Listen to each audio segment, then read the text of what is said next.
रीमा नाम की एक चुड़ैल थी जो अपने बड़े से भूतिया घर में रहती थी। एक दिन उससे मिलने एक पुरानी चुड़ैल दोस्त कल्लो आती है, पर असल में कल्लो और रीमा दोस्त कम, दोस्त के रूप में एक दूसरे की दुश्मन ज्यादा लगती हैं। अरे आओ आओ कल्लो, बताओ कैसे आना हुआ? रीमा, तुम तो जानती ही होगी कि अगले हफ्ते मेरा जन्मदिन है और मैंने इस बार अपने जन्मदिन पर एक बहुत बड़ी पार्टी रखी है। दूर दूर से बहुत सारे भूत और चुड़ैलों को बुलाया है। अरे वाह, ये तो बड़ी अच्छी बात है कल्लो। चलो कम से कम नाम न सही, काम तो अच्छा ही कर रही हो तुम भी अच्छा मजाक कर लेती हो। वैसे तुम्हें पता है क्या, इस बार मेरी पार्टी में चीफ गेस्ट कौन है? खुद डायन आ रही हैं। क्या? डायन तुम्हारी पार्टी में आने के लिए कैसे मान गई भला? अब मैं हूँ ही इतनी खास। वैसे वहां पर सिर्फ अमीर भूत चुड़ैले अच्छे अच्छे कपड़े पहन कर आएंगे, और अगर तुम्हारे पास अच्छे कपड़े ना हो तो तुम ना भी आओ।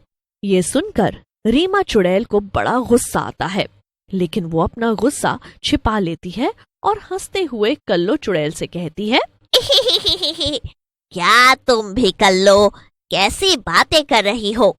अरे तुम देखना, मैं ऐसी ड्रेस पहनकर पार्टी में आऊंगी कि सब डायन को नहीं बल्कि मुझे देखेंगे। क्या? क्या सच में? ऐसा क्या पहनने वाली हो तुम? कल्लो चुड़ैल तो चली जाती है, मगर रीमा सोच में पड़ जाती है। हे भगवान, अब मैं क्या करूं? मैंने तो उस कल्लो चुड़ैल के सामने कितनी बड़ी बड़ी फेंक दी। अब मैं कहां से लाऊंगी ऐसे कपड़े जिन्हें देखकर सब दंग रह जाएं? मेरे पास तो ऐसा कुछ भी नहीं है। रीमा परेशान होने लगती है और फिर अपनी अलमारी के कपड़े खोजने लगती है। यहाँ तो कुछ भी नहीं है, एक भी कपड़ा पहनने लायक नहीं है। एक काम करती हूँ, बाजार जाकर देखती हूँ, वहां जो भी कपड़ा मुझे अच्छा लगेगा मैं दुकानदार से छीन लूंगी।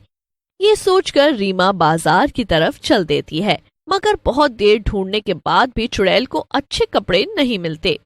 ओफो, अब मैं क्या करूं? ये सब तो कितने आम और मामूली कपड़े हैं, कुछ भी नया नहीं है यहाँ पर। अरे मुझे तो ऐसा तड़कता फड़कता चाहिए जो डायन के कपड़ों से भी ज्यादा डरावना हो, जिसे देखकर सब दंग रह जाएं। रीमा चुड़ैल ये सब सोचते सोचते एक पेड़ के नीचे बैठ जाती है, पर तभी थोड़ी दूर से बैंड बाजे की आवाज सुनाई देती है। अरे ये शोर कैसा? ऐसा लगता है पास में ही किसी इंसान की शादी हो रही है। रीमा चुड़ैल शादी में घुस जाती है और तभी उसे होटल के अंदर एक कमरा दिखाई देता है। लगता है ये दुल्हन का कमरा है। चलो अंदर चलकर देखती हूँ कि क्या हो रहा है। रीमा अंदर घुस जाती है और दुल्हन को तैयार होता हुआ देखने लगती है। बचाओ, ये तो चुड़ैल है, तुम यहाँ अंदर कैसे आ गई? अरे अरे, ए लड़की, चिल्लाना बंद कर। मैं तो बस यहाँ घूमने फिरने आई थी, मुझे ये कमरा दिखा तो अंदर चली आई। ओह अच्छा, तो तुम यहाँ से मुझे बिना मारे चली जाओगी? रीमा चुड़ैल दुल्हन के लहंगे को ध्यान से देखती है और उसे उसका लहंगा बड़ा ही अलग और सुंदर लगता है। तेरा ये लहंगा तो बड़ा ही सुंदर लग रहा है। ये? हाँ, है ना सुंदर? मेरा ये सुंदर लहंगा तो शहर की मशहूर पारुल दर्जी ने सिला है। अरे तुम जानती हो, पारुल दर्जी जैसे चाहो वैसे कपड़े सिल देती है। क्या? सच में? तो क्या मुझे जैसे कपड़े चाहिए होंगे वो ठीक वैसे ही सिल देगी? हाँ हाँ, क्यों नहीं, मगर वो इतनी आसानी से किसी के लिए कपड़े नहीं सिलती। वो बहुत सारे वो सब तो मैं देख लूंगी। तू बस मुझे जल्दी से उस पारुल दर्जी का पता बता। दुल्हन चुड़ैल को पता बता देती है और रीमा चुड़ैल उसी टाइम उस पते पर चले जाती है। रीमा देखती है कि उस दर्जी पारुल का घर बहुत ही बड़ा और आलीशान था। अरे अरे, इस पारुल दर्जी का घर तो कितना बड़ा है। लगता है कि ये सच में बहुत मशहूर और अमीर है। अब मेरे पास पैसे तो नहीं, तो मुझे इसे डरा धमकाकर ही अपनी ड्रेस बनवानी पड़ेगी। रीमा चुड़ैल सीधा पारुल दर्जी के घर में अंदर जाती है और उसे ढूंढने लगती है। थोड़ा ढूंढने के बाद रीमा को पारुल अपने कमरे में मिलती है। पारुल एक चुड़ैल को अपने घर में देखकर बहुत डर जाती है। पारुल इससे आगे कुछ और बोलती उससे पहले ही रीमा चुड़ैल अपने जादू से पारुल को बेहोश कर देती है और उसे उठाकर अपने भूतिया घर ले जाती है। रीमा पारुल को एक कुर्सी पर बिठाकर उसे बांध देती है और पारुल के होश में आने का इंतजार करने लगती है। पारुल को सीधा अगले दिन सुबह ही होश आता है। जब वो उठती है तो खुद को इतने डरावने से घर में देखकर डर जाती है और जोर जोर से चिल्लाने लगती है। अरे अरे, चिल्लाना बंद कर।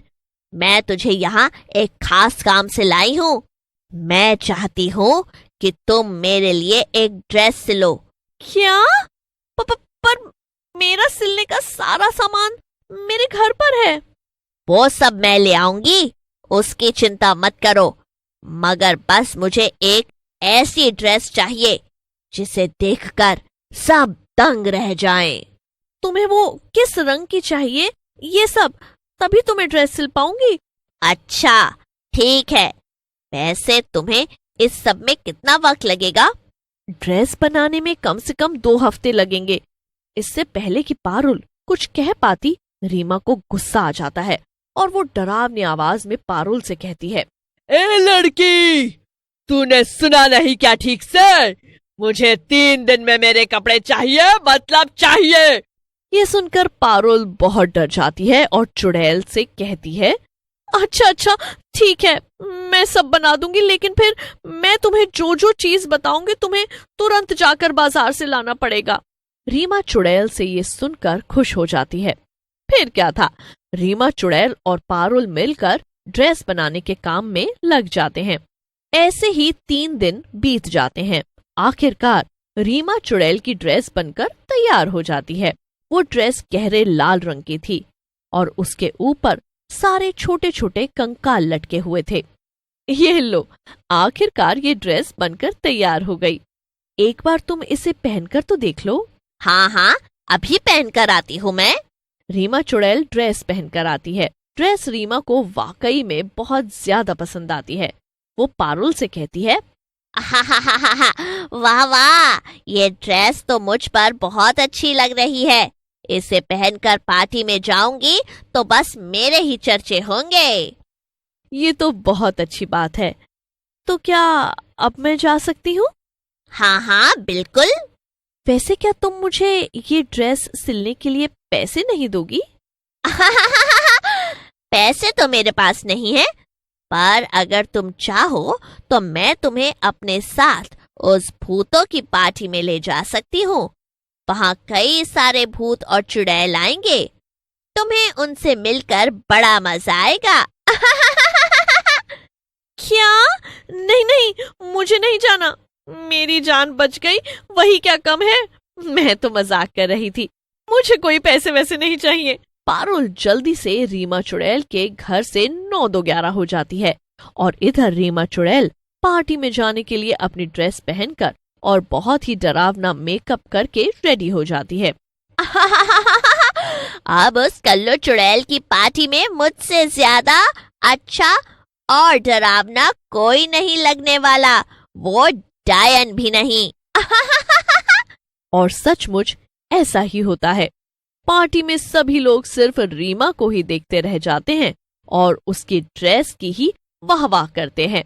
और ये सब देखकर कल्लू चुड़ैल जलकर राख हो जाती है। और ऐसे रीमा चुड़ैल ने अपने कपड़े सिलवाए और पार्टी की शान बन गई।